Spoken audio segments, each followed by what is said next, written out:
This is you scientific chicken pickle. Already September వచ్చేసింది కదా, సమ్మర్లో పట్టుకున్న ఆవకాయ మాగాయ పచ్చలు అయిపోయి వస్తున్నాయి. సో ఈసారి ఇలా చికెన్ పికిల్ చేసుకొని లాగించేయండి.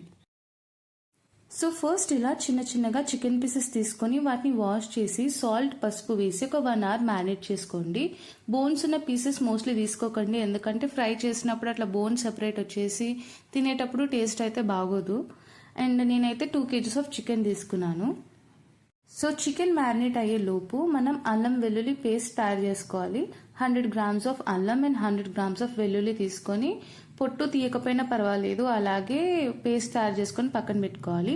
అండ్ కొన్ని వెల్లుల్లిపాయలు పొట్టు తీసినవి ఒక 25 to 30 అట్లాగా పక్కన పెట్టుకోండి. అండ్ ఇప్పుడు మసాలా పౌడర్ తయారు చేసుకోవాలన్నమాట.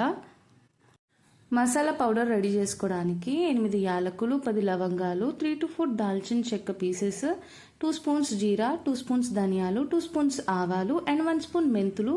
ఇవన్నీ ఎలా అంటే కొంచెం డ్రై రోస్ట్ చేసుకొని ఫైన్ పౌడర్ లాగా గ్రైండ్ చేసుకొని పక్కన పెట్టేసుకోండి. ఇప్పుడు నెక్స్ట్ ఏం చేయాలంటే 1 hour నుంచి మ్యారినేట్ అవుతున్న చికెన్ని మనం స్టవ్ ఆన్ చేసుకొని స్టవ్ మీద నీళ్ళే వేయకుండా అలా మూత పెట్టేసుకొని ఆ చికెన్ నుంచి వచ్చే వాటర్ మొత్తం ఎవాపరేట్ అయిపోయేదాకా, చికెన్ ఉడికేదాకా మంచిగా మగ్గబెట్టుకోవాలన్నమాట. సో చికెన్ పీసెస్ అన్ని ఇట్లా మంచిగా ఉడికిపోయి వాటర్ అంతా ఎవాపరేట్ అయిపోయాక వాటిని గోల్డెన్ బ్రౌన్ కలర్ వచ్చేదాకా ఆయిల్లో ఫ్రై చేసుకోవాలన్నమాట. నేనైతే 3/4 లీటర్ ఆయిల్ యూస్ చేశాను దీనికి, నాకైతే అంత పట్టింది 2 kgs ఆఫ్ చికెన్కి.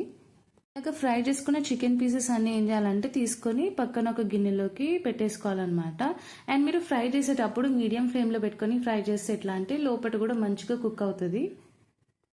ఇప్పుడు వేయించుకున్న చికెన్ పీసెస్ అన్ని పక్కన పెట్టుకున్నాం కదా, ఇప్పుడు మిగిలిన ఆయిల్లో మనము ఇందాక తయారు చేసి పెట్టుకున్న అల్లం వెల్లుల్లి పేస్ట్ ఉంది కదా, అల్లం వెల్లుల్లి పేస్ట్ కూడా యాడ్ చేసి గోల్డెన్ బ్రౌన్ కలర్ వచ్చేదాకా ఫ్రై చేసుకోవాలి. అందులో కొద్దిగా కర్రీ లీవ్స్ కూడా యాడ్ చేసుకోవాలన్నమాట. అండ్ మీరు ఇట్లాగా అల్లం వెల్లుల్లి పేస్ట్ యాడ్ చేసినప్పుడు చాలా కేర్ఫుల్గా ఉండండి, నాకైతే పైకి చిందింది ఒకేసారిగా ఆయిల్. సో అల్లం వెల్లుల్లి పేస్ట్ వేగిపోయిన తర్వాత ఒక కప్లో 3/4 సాల్ట్ అండ్ ఇందాక ఒలిచిపెట్టుకున్న వెల్లుల్లిపాయలు అండ్ ఏ కప్తో అయితే మనం సాల్ట్ తీసుకున్నామో అదే కప్ తోటి కారం అండ్ ఇందాక గ్రైండ్ చేసి పెట్టుకున్న మసాలా పౌడర్, అలాగే మనము అదే కప్ తోటి నిమ్మకాయ రసం కూడా యాడ్ చేసుకోవాలన్నమాట.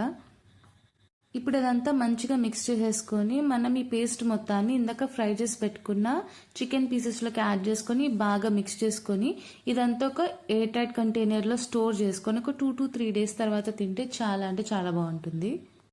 ఇది చికెన్ పికిల్ మనం బయట కొనుక్కోవాలంటే చాలా కాస్ట్లీగా ఉంటుంది కదా, కానీ మనం ఇంట్లో ప్రిపేర్ చేసుకుంటే ఇలాగే తక్కువ కాస్ట్లో యమ్మీగా అండ్ టేస్టీగా మన టేస్ట్కి తగ్గట్టు రెడీ చేసుకోవచ్చు. సో మరిన్ని రెసిపీస్ గురించి మన ఛానల్కి సబ్స్క్రైబ్ చేసుకోవడం మాత్రం మర్చిపోవద్దు.